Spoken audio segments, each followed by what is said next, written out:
and welcome to Rainy Books with Amanda.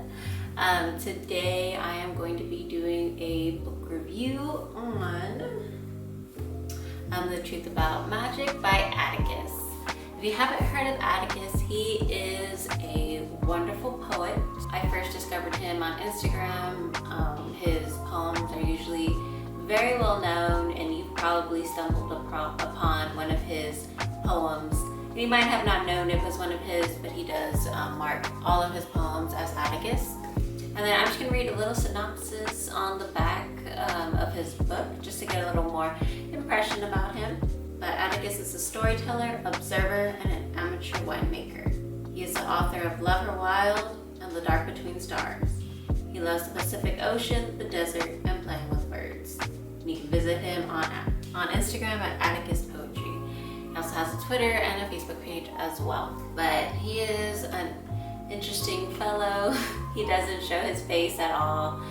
He keeps his private life private, but he shares what he wants us to know about his life and just experiences and thoughts and words through his poetry. And so I have done another review of his book, The Dark Between Stars. That's his second poetry book. I actually haven't read the first one, but I do need to. But I've actually had this for I think a year now, or maybe a little under a year. But I just hadn't had time to read it. But I finally grabbed some time, and it's such a beautiful cover as well. So The Truth About Magic is broken up into 7 different categories within the book. So the first category is youth, and then the second one is love, then it's adventure, then it's her, then it's darkness, then it's words, and then the stars. And so each of these categories has poems that correlate within the category.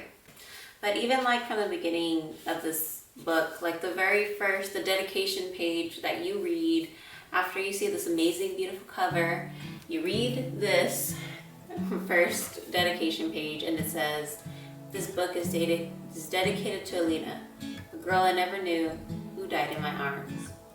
And I just think that's a beautiful, wow, there's a story behind that, obviously. And so after that, the second page, right after that, is says, "This book is for the daydreamers, the night thinkers, the summer skinny dippers, for anyone who ever said the night is young, or watched the sunrise on a beach far from home.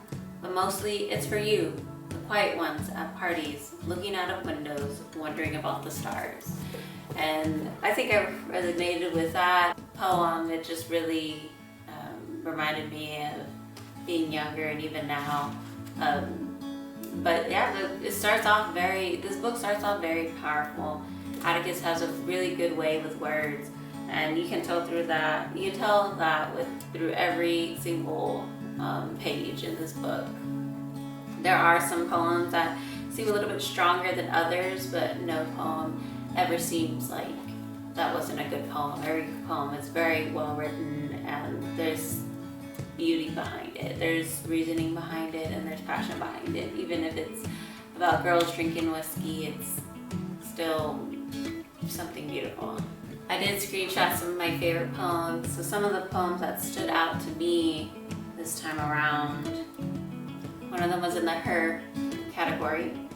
"In her heart and soul, she set fire to all things that held her back, and from the ashes she stepped into who she always was." So I thought that was a very beautiful poem, and it reminded me of a good friend that's going through some stuff right now. And so it just reminded me of her, and we can all get through our stuff, and we will rise again. This one was from the adventure category. "Travel and love are worth the sacrifice, for a life without them is a life unexplored." And I totally agree with that poem.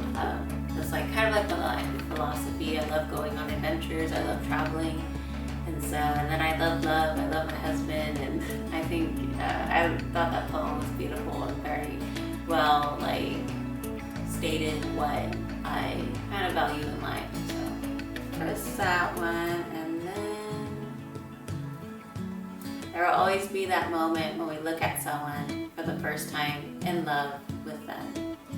That was in the love category, and obviously, and that made me think of my husband. And then just everyone, there's always going to be the first time that you love your significant other. And it might be significant to you and you might have forgotten, but there was always that first time. And that poem just really made me smile. I really loved that one. So those are some of my favorite poems. There were some really great poems. There's some poems that are just one sentence, and there's some poems that took up half a page, but they were all beautiful and charming in their own way. If you've read The Truth About Magic, comment below on your favorite poem or your top 3 favorite poems that resonated you when you read this book. And yeah, the book is only 250 pages long. That seems kind of long, but it's short poems, so it's not a very long read. It's not a very hard read. So if you're into poems and you like being inspired and you just feeling happy and good, and you like beautiful words, I definitely recommend The Truth About Magic by Atticus. It's a beautiful book inside and out, and it's just a great one to have. And it's a good one to just pick up when you're kind of feeling down or need some of your creative juices flowing. It's a good one to pick up, so I definitely recommend. But that's it for today. I know it was a short review, but thank you for watching. If you enjoy this video, please like and subscribe. And until next time, happy reading.